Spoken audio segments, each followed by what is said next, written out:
Good morning everyone. This is our next video of the online class of class 7th, right?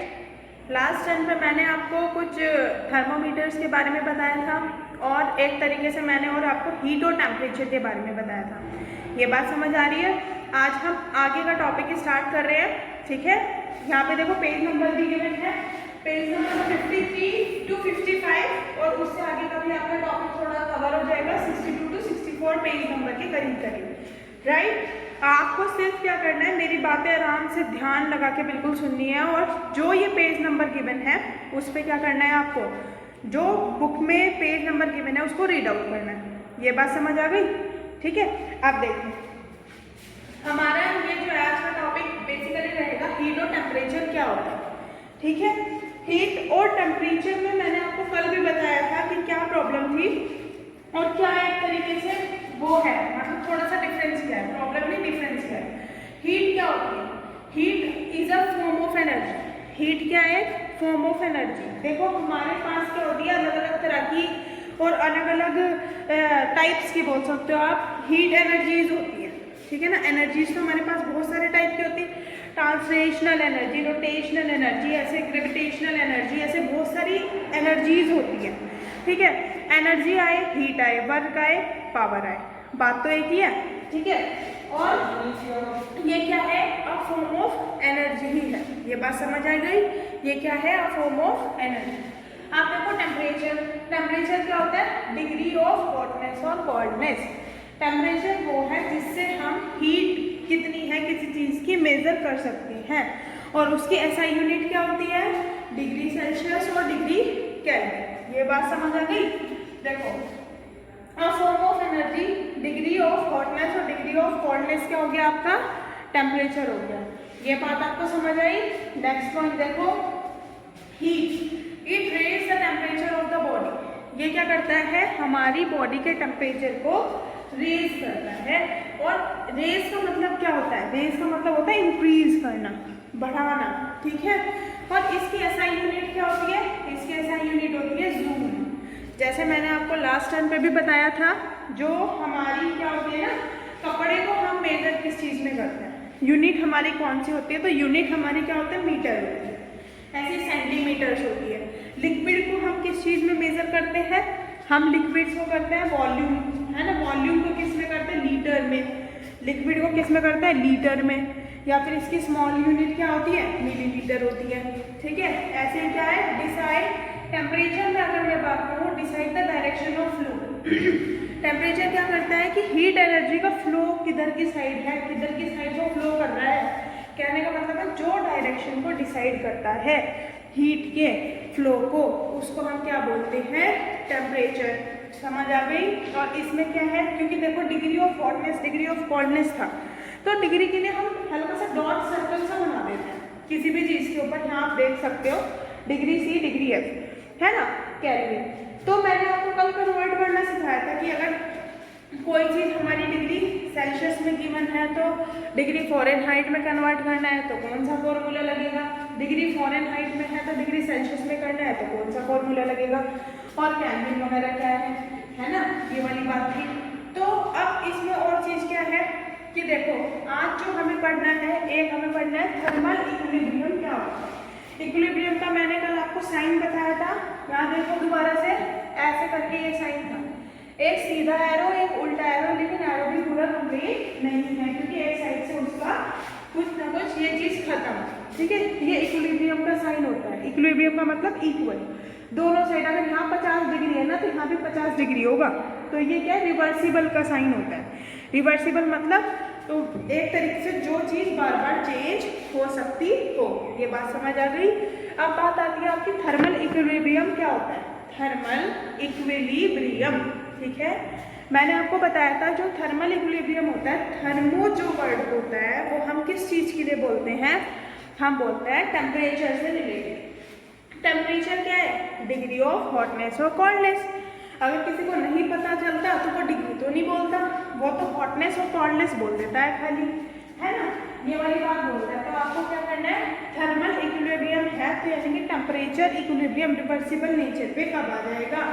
Balancing form में कब आ जाएगा? ये वाली बात है आप लोगों की, ठीक है?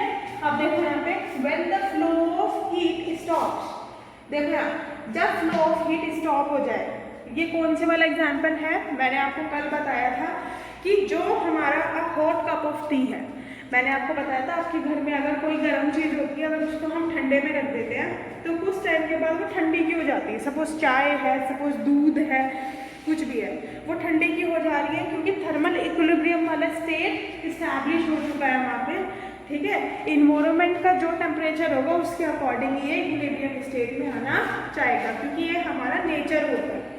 इन्वायरमेंट यही चाहता है कि सारी चीज़ इक्विलिब्रियम में आ जाए, बैलेंसिंग फॉर्म में आ जाए, है ना, बैलेंसिंग यानी कि बहुत ज़्यादा स्टेबल फॉर्म में आ जाए, आप लोग भी बोल सकते हो, ठीक है।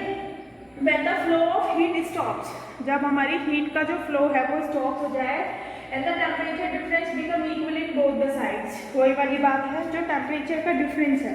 देखो कोई भी चीज़ मूव कब करती है, एक जो चीज़ गर्म होती है ना, ज़्यादा से ज़्यादा गर्म वाली चीज़ कम गर्म वाली चीज़ के पास हमेशा फ्लो करती है, वो होती है डायरेक्शन। किसकी डायरेक्शन है? Direction of flow of heat, है ना। डायरेक्शन फ्लो मतलब है ना फ्लो ऑफ हीट। तो कोई चीज़ जब ज़्यादा होगी जब तो कम जगह कम की साइड जाएगी। फॉर एग्जाम्पल सपोज एक कोने में अगरबत्ती जला दी, अब आपको पता है आपके एक कमरे में अगरबत्ती जली है, तो वो थोड़ी देर के बाद क्या होता है ना, सारी जगह स्मेल आने लग जाती है। तो अगर आप बाहर से आए हो, अपने घर में नहीं हो, तो आपको क्या होता है कि एकदम से आपको क्या लगता है कि अगरबत्ती की मुझे स्मेल आ रही है। वो क्यों आ रही है? कंसंट्रेशन बोलेंगे कि ज़्यादा कंसंट्रेशन का मतलब है ज़्यादा अमाउंट, ठीक है।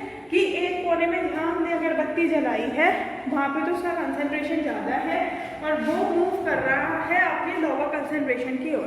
वो जब तक मूव करता रहेगा जब तक वो इक्विलिब्रियम स्टेट में ना आ जाए। इक्विलिब्रियम मतलब अगर यहाँ 50 है तो वहाँ पे भी दूसरी जगह भी 50 ही हो जाए, कि अब जो स्मेल है वो सारी जगह पहुँच चुकी है। ये बात समझ आया? ये तो चलो अगरबत्ती का था, लेकिन यहाँ पे बेसिकली हमें किसका बनना है? टेम्परेचर डिफरेंस है। ये बात समझ आई आप लोगों को? And the temperature difference become equal in both the sides, ठीक है। अब देखो मैंने आपको हीट के फ्लो के वो बताए थे मैकेनिज्म, और उसमें मैंने आपको बताया था ट्रांसफर ऑफ हीट के 3 प्रोसेस होते हैं, या तो कंडक्शन करा लो, या तो कन्वेक्शन करा लो, या तो रेडिएशन करा लो, ठीक है। ये वाली बात बताई थी मैंने। तो कंडक्शन, अब हम उसे, क्योंकि हमने लास्ट टर्म पे इसकी पढ़ ली थी कि ये चीज़ क्या है, तो आज हमें क्या देखना है कि एप्लीकेशंस क्या होते हैं, यूज़ क्या है हमारे कंडक्शन के, कन्वेक्शन के, रेडिएशन के। तो पहले अभी हम एप्लीकेशन पढ़ते हैं कंडक्शन की क्या होती है। तो देखो जो हमारे यूटेंसिल्स होते हैं ना, यूटेंसिल्स का मतलब क्या होता है? बर्तन। बर्तन किस चीज़ के बने होते हैं? अगर आपसे मैं पूछूं तो आप मुझे कहोगे मैम जो बर्तन होते हैं ना वो मेटल्स के बने होते हैं या तो फिर एलॉयज के बने होते हैं। अब मैंने आपसे पूछा कि अच्छा मुझे यूँ बताओ मेटल्स और एलॉयज में ही डिफरेंस क्या होता है, या फिर मेटल्स और नॉन मेटल्स में क्या डिफरेंस होता है? तो आप मुझे कहोगे metals are the good conductor of electricity, जो लॉस करता है इलेक्ट्रॉन्स के पेयर को, है ना। और एलॉयज क्या होता है? एलॉयज होता है मिक्सचर होते हैं, 2 मेटल के मिक्सचर भी हो सकते हैं, एक मेटल एक नॉन मेटल का मिक्सचर भी हो सकता है। यानी कह सकते हो जब 2 से मिलके मेटल हो या नॉन मेटल हो या फिर मेटल नॉन मेटल का कॉम्बिनेशन हो, है ना। 2 चीज़ों से या 2 से 3 से मिलके जो चीज़ बनी होती है उसको हम क्या बोलते हैं? एलॉयज। अब बात आती है जो यूटेंसिल्स होते हैं वो मेटल्स और एलॉयज के बने रहते हैं, ठीक है ना। अब उसके अंदर हीट जो ट्रांसफर है वो ये हेल्प करता है, क्यों? क्योंकि मेटल्स और alloys are the good conductor of electricity, ठीक है। तो उसके अंदर हम यूटेंसिल्स में आप एग्जांपल ले लो प्रेशर कुकर का, ठीक है। प्रेशर कुकर जो होता है उसके अंदर जो खाना पकता है और बनता है, तो उसके अंदर जब भी तो जाएगा ना जब हीट ट्रांसफर हो सकेगी। हीट ट्रांसफरिंग वाला तो हमें मेटल चाहिए था कम से कम, तो हीट जो ट्रांसफर है वो किसके थ्रू हो रही होगी? सपोज कोई भी हमारा मेटल है उसके थ्रू करके हो रही है, ठीक है। तो ये कंडक्शन का हमारा प्रोसीजर रहता है, समझ आई ये वाली बात? एप्लीकेशंस ऑफ क्या था ये? एप्लीकेशन ऑफ कंडक्शन, ठीक है। अब बात आती है नेक्स्ट पॉइंट, वूलन क्लॉथ्स। जब हमारे वूलन क्लॉथ्स जब हमारी विंटर्स होते हैं तो हम वूलन क्लॉथ्स वियर करते हैं। Why we wear woollen clothes? Because they prevent us from coldness, हमें सर्दी से बचाते हैं। कैसे बचाते हैं? जो हमारा स्वेटर होता है उसके बीच में ना स्पेस प्रेजेंट होता है, जब रेटिंग के दौरान स्पेस प्रेजेंट होता है वूल के बीच में, तो वहाँ पे एयर स्पेस होता है, तो वहाँ पे एयर ट्रैप हो जाती है। और एयर जो होती है ना वो बैड कंडक्टर होता है इलेक्ट्रिसिटी का, याद रखना, बैड कंडक्टर ऑफ हीट। तो इस वजह से हमारी बॉडी की हीट उसके पास नहीं जाती और हमें वार्म गरम गरम लगना स्टार्ट हो जाता है और हम सर्वाइव कर सकते हैं ड्यूरिंग द वूलन क्लॉथ्स, जब हम during the winters when we wear the woollen clothes, right. Third, अब कॉमन एग्जाम्पल है, सपोज सर्दियाँ हो रही है, एक आपके पास ब्लैंकेट है, 2 पर्सन है, एक पर्सन के पास एक मोटा सा ब्लैंकेट है, दूसरे पर्सन के पास मोटा ब्लैंकेट नहीं है, तो लेकिन उसके पास क्या है, 2 थिन ब्लैंकेट्स हैं। ये बात समझ आ रही है। अब इन्होंने कहा कि बताओ सर्दी किस में ज़्यादा लगेगी, किस में कम लगेगी, तो एक से अच्छा है 2 थिन वाले ले लो, उसमें ज़्यादा 2 थिन ब्लैंकेट जितना काम कर जाएंगे वो एक मोटा ब्लैंकेट भी नहीं कर पाएगा। नॉर्मली जिसे नहीं पता रहता वो क्या कहता है, वूलन मोटा वाला ले लो बस एक से काम हो जाएगा। नहीं, ऐसी बात नहीं है। जब 2 ब्लैंकेट एक दूसरे के ऊपर आते हैं बीच में ना एयर स्पेस भर जाता है। एयर स्पेस, एयर तो देखो कहीं पे भी जा सकती है।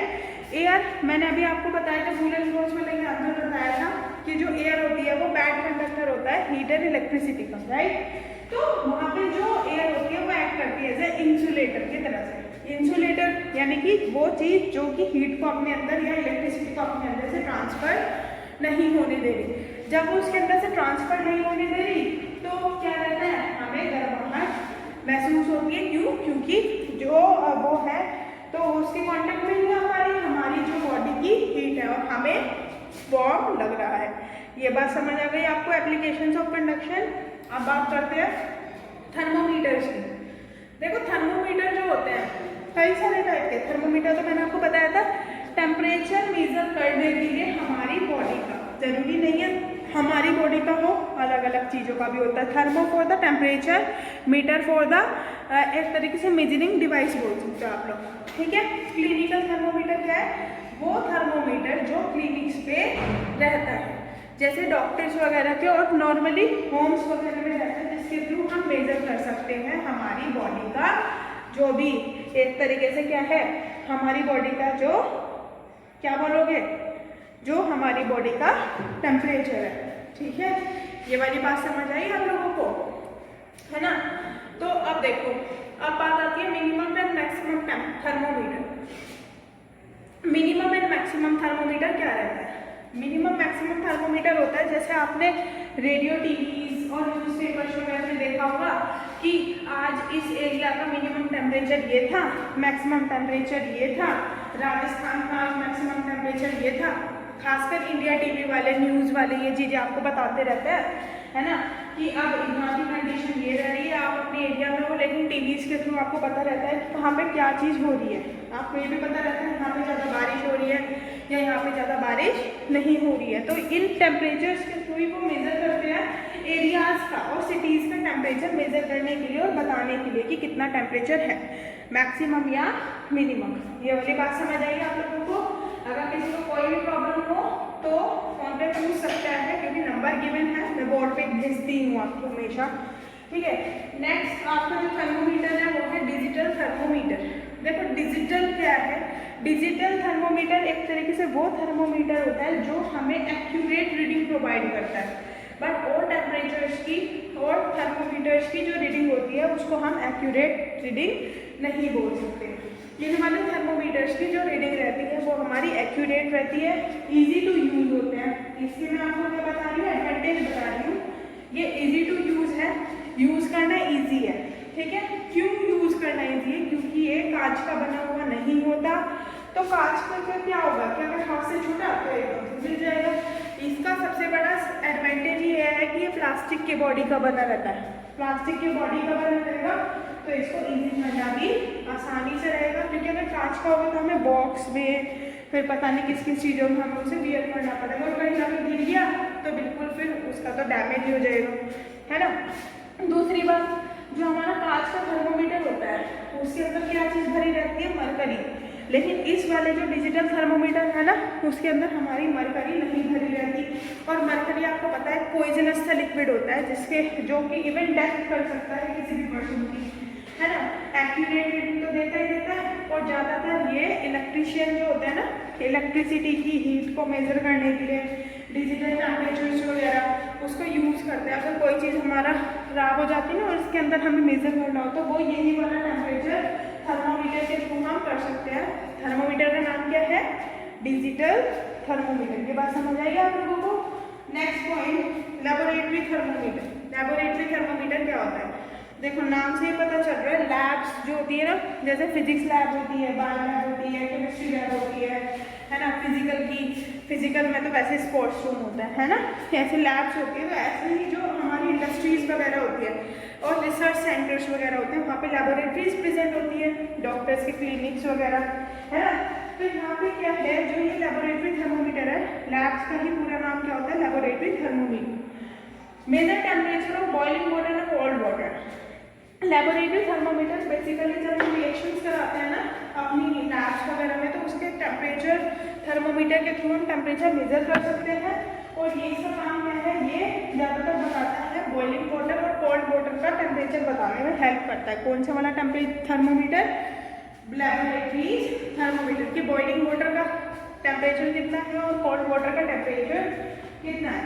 दूसरी बात, मच लॉन्गर। ये अगर मैं इसको देखूँ इसकी शेप के अकॉर्डिंग और इसकी लेंथ के अकॉर्डिंग, तो ये क्या होता है? ये लंबा होता है as compare to the clinical thermometer. बहुत ज़्यादा लंबा होता है। क्लिनिकल थर्मोमीटर जो होते हैं ना, जो नॉर्मल टेम्परेचर मेजरिंग वाले वो होते हैं हमारे थर्मोमीटर, जो हमारे घर वगैरह में रहते हैं और क्लिनिक्स वगैरह में भी रहते हैं, है ना, तो उससे बहुत लंबा होता है।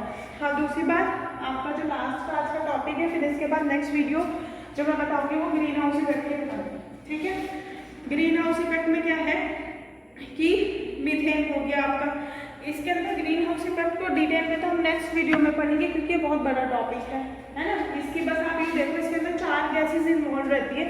वो कौन कौन सी गैसेज है?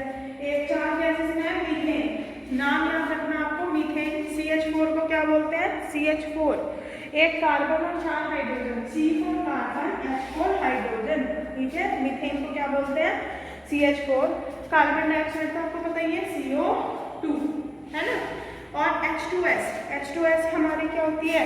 H2S हाइड्रोजन सल्फाइड, ठीक है। H2S भी हो गई आपकी। और दूसरी बात, एक गैस वो रहती है जैसे कि आपकी नाइट्रोजन डाइऑक्साइड्स वगैरह, इस तरह से नाइट्रस के ऑक्साइड्स वगैरह रहता है। तो इसको हम डिटेल में आगे पढ़ेंगे जब हमें ग्रीन हाउस इफेक्ट पढ़ना है, ठीक है। अगर किसी ने अपनी पुरानी वीडियोस नहीं देखी है तो प्लीज़ पहले अपनी पुरानी वीडियोस देखो, उसके बाद नहीं देखना। किसी को कोई भी डाउट है तो पूछ सकता है। आज के लिए इतना ही, थैंक यू।